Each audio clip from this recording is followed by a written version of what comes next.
I first started mountain biking in 1997. A few years before that, I had broken my back, and I was in physical therapy, and I was out of work for 2 years, had a bunch of surgeries, and I was in too much physical therapy, so I saw some people mountain biking, and I asked my doctor if I could ride a bike instead of physical therapy.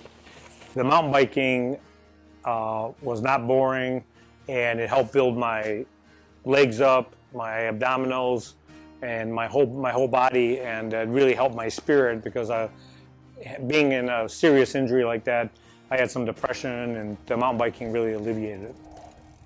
Getting deep into the woods and getting away from the crowds. There's birds singing, there's wind whistling through the trees, and there's a physical challenge too because it works the body differently than road biking. It's more weight bearing because you're out of your saddle, you're using your upper body.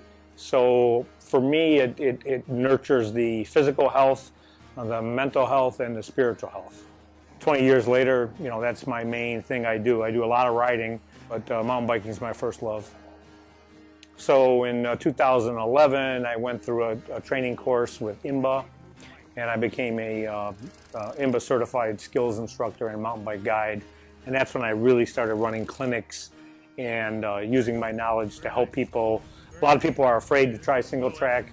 We try to make people comfortable with single track and give them another opportunity to get off the road and away from the cars.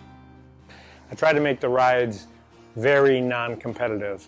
When I first started mountain biking, I had a lot of injuries because I rode with a group that was very competitive. They took brand new people out and just took them on advanced trails.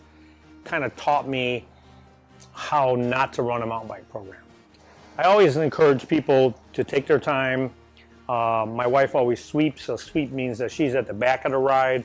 We use radios to communicate the front and back of the ride so everybody's in between us. Nobody can get lost.